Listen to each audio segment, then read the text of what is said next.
asxaabteeda qaaliga ah Ramadaan Kareem isku soo noqod wanaagsan maanta waxa idiin sameyn doona cuntooyinka ay codsateen rootigan oo sandwich-ka ah oo aad iyo aadka u fiican oo dadka caafimaadkooda aad ugu fiican afurka booskiis ku gali kara quraacna ka samaysan kartid waxa u baahanahay rubac oo ansalaato ah ansalaatada hadii heli karin waxa booskeeda gali kartaa bukurey bahasha la dhaho ama koosto waxaan ku darayaa gasac toona ah oo maar ama hadaa heli kartid digaag ama hilib shiidan laakiin mar walba waxa fiican ama kaluun ama digaag inaad midkood ka dhigatid waa cunto fudud maadaama ay tahay waxa fiican inaan ka fogaano hilibka baruurta leh waxa hadda ku darayaa 2 xabo barbarooni iyo 2 xabo yaanyo sibisaan ama yaanyada guduudan oo aan soo jarjarnay intaas waxa inoo raacsan insha Allah 1 xabo oo liin dhanaan ah hadda jab ayaan ku miirayaa jabka kalena marka midaan ku dhameeyo insha Allah ku darsan doonaa waa ka saajabkii kalena hadana ku miirayaa run ahaantii cuntadan ama rootigan sandwich-ka aad ay u fiican yahay gabdhaha iyo wiilasha jecel caafimaadkooda inay ka fikiraan dadka diet-ka ku jiro isticmaali karaan waxaad ku darayaa 1 qaando oo qal dadka aan diet-ka ku jirin aad ay ayaguna ugu fiican yahay muhiim ma ahan oo kaliya qofka inuu diet ku jiro laakiin waxa muhiim ah mar walba qofku wuxuu cunaayo inuu si fiican ugu fikiro 1 qaando qal waxa iigu labeeyay hadda 1 qaando oo filfil ah filfil ayaa hadana ku darsanayaa waxaan ku darayaa maraq digaag ama cusbo hadii aad ka maarmi kartidna mar walba aad ay u fiican tahay hadii uu qofka sokor ama xaal dhiikar haduu qofka qabo inuu cusbada iska dhaafo uuna ku darsan liin dhanaanta iyo qalka ayaa kaga filan uuna ka kaaftoomi karaa intaas ayaa rabaa inaan si fiican isku dhaxgelino waa isku jijbineynaa marka intaas marka is dhaxgeliyo raali ahaada wax kale aan ku daray ma lahan waxaan soo qaatay weelka aan foornada la gelin doono bur ayaan salka ka mariyay iyo saliid intaas ayaan salka si fiican ugu marineynaa si uu rootiga hadhow insha Allah uusan nooga dhigin oo si fudud uu noogu soo fuqo rootiga aan isticmaaleyno waa rooti qamadi ama rooti slice loo yaqaano oo supermarket-yada lagu gado rootigan ma ahan rootiga burka cadka laga sameeyay waxa waay rootiga qamadiga laga sameeyay oo loogu talagalay dadka sokorta qabo iyo dadka dhiikarka qabaan ma fahmin oo dadka iscaateynaa intaba waa rooti aad caafimaadkiisa uu fiican yahay fibers badan uu leeyahay maadaama qamadiga uu leeyahay qolof cuntooyinka aad caloosha ugu fiicanna way tahay dadka qabaan cudurrada calool xanuunka iyo gaaska waxyaabahaas oo idil aad ay kaaga caawinaysaa sida u jeedin rootigan iyo waxyaabaha aan sameynayno wax saliid ah oo lagu daray haba yaraatee ma lahan kaliya kaluunka oo saliidiis ah ka soo miirnay oo wax yar oo kaliya naga soo raacday ma ahane inta kale wax saliid lagu sameeyay ma lahan meeshaas waxaa kaga garan kartaa dadka xitaa cholesterol-ka qabaan inuu aad ugu fiican yahay dadka dhiikarka qabaan dadka sokorta qabo dadka gaaska qabo maadaama wax la shiilay oo meeshan ku jirin hadda waxa korka kaga shubayaa caano walba heli kartid ku darsan kartaa waxa kale ma kalihiin waxa rabnaa rootiga inuu noo jilco maadaama rootiga uu qaleel yahay qudaarta ku dareen qaleel ee tahay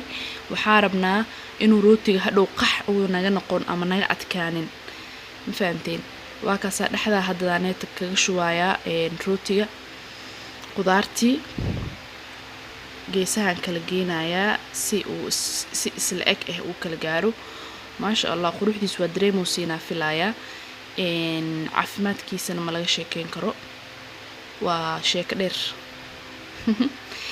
hadda waxa korka ka saarayaa qaybta xigtay ee rootiga waa u jeedin geesahaas ka saareynaa meelaha bambanaan oo dhan waxaan rabnaa inaan qarsano oo rootiga aan ku qarino waa jarjareynaa qaybaha noo banbanaan oo dhan waa meel saasa ugu qarsan doonaa waa buuxineynaa boos banaan buuxis lahaa rootiga qaybtiisa dambe hadda aan jarjareyno insha Allah waxaan rajeyn doonaa haddii waalidka ama walaalada ama asxaabtaada qof xanuunsan uu jiro ama qof aad jeceshahay caafimaadkiisa aad ka fikiraysid inaad la wadaagtid videogan ugana faa'iidaysid haddii oo maxay ahaatee aad ka heshidna like share subscribe ya rootiga waa kasaa qaybta seetayarta ahaanoo dhiman oo hadda aan qarinaayo quraac waa ka dhigi kartaa rootigan wuxuu noqon karaa wax la dhaho appetizer ama cuntooyinka yaryar ee fudfudud ee appetite-ka qofka u furaayo oo caanaha geeska iga daatiraal ahaadaya waa fahamteen quraaca ka samaysan kartaa canjeeradan everyday la isticmaalaya iska bedela please laba xabo ukun ayaan hadda soo garaacay labadaas xabo ukun waxaan u isticmaalayaa korka kaga shubaaya haddii allergic ukunta ku qabtid jiis ayaa bedelkiisa isticmaali kartaa jiista guduud ayay kaaga dhigaysaa haddii aad jiista heli karin oo xoogaa ee ku kulushahayne waa iska dhaafi kartaa qasab ma ahan inaa isticmaashid intaba ani hadda waxaa ukunta u isticmaalayaa waxaa rabaa kalarkii hadhow markuu noogu soo baxo inuu aad uu noogu guduuto qurux uu noqonaa maasha allah kaaliska arag sababtoo wixii aragooda ku deeqahee cuntadoodana ku deeqdaa iyo cunistaysa ma fahmino waxaa hadda korka kaga shubi rabaa sisin kadibna insha allah waxaa gelinaynaa foornada meeshaas ayaan ku deyn doonaa ku dhawaad 10 daqiiqo maadaama waxyaabaha dhan ay wada bisil yihiin wax badan ma u baahnin waana kasii socon doonaa rootigeena sidaas ayuu noogu dhammaystiran yahay haddana waxaa u gudagalaynaa inaan sameyno shoorbata cades bahalkaana ujeediin misiraa lagu dhaha umaleynaa af soomaali haddaanan qaldaneen ama cades shoorbata cades aad ayay u fiican tahay iyadana waa shoorbooyinka number 1 caalamka ee caafimaadka leh ee badanaa bulshada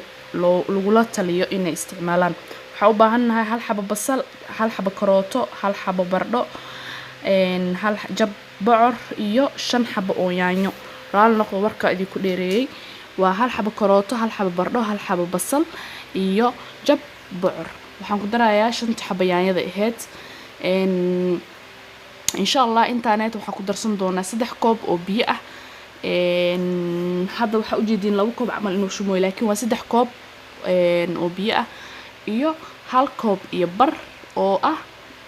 cadaska ama misirta waxaa ka helaysaa supermarketyada waxaa ka helaysaa suuqa badarka lagu gado kii arabtid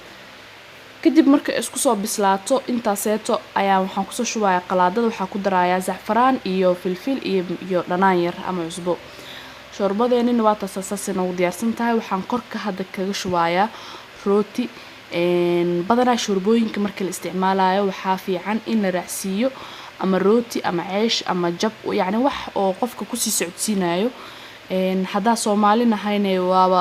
waa sii xag jirsane oo badanaa shoorbooyinka badanaa ma la isticmaalo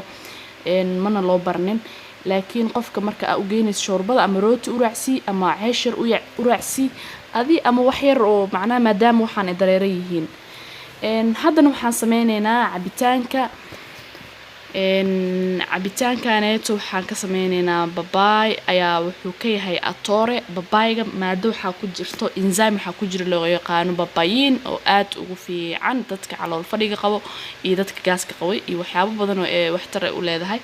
sidoo kale waxaan isticmaalaynaa qare 3 xabo oo timir ah liintan waa liima dreamy liinta loo yaqaano liima dreamy magac kale loo yaqaan anima aqaanin laakiin qofkii yaqaan commentiga noogu soo qoro iyo hal xabo oo moos ah cabitaankan run ahaantii waxa waaye top 10 cabitaanadu ku jira intaas ayaan isku shiidi doonaa waana dhameynay waa kana cabitaankeena asna sidaas uu ku soo baxay asxaabteeda qaaliga ah meeshan waxa idinku soo gudbiyay 3 walxaato ya oo kaaliska arag cabitaankan caafimaadka leh saddexdooduba wallahi ma ka liitaan waa 3 shay oo qofka caafimaadkiisa u fiican cabitaankan dadka calool fadhiga qabo dadka oo maaragtay hooyooyinka uurka leh aad ay ugu fiican yahay shoorbada sidoo kale waa taasa rootigana waa kana asna sidaan uu ku soo baxay qurux kaaliska arag maasha allah waxaan rajeynayaa inaad ka faa'iidaysteen asxaabteeda aan jeclahay khayr badan ramadaan mubaarak wassalaamu calaykum waraxmatullahi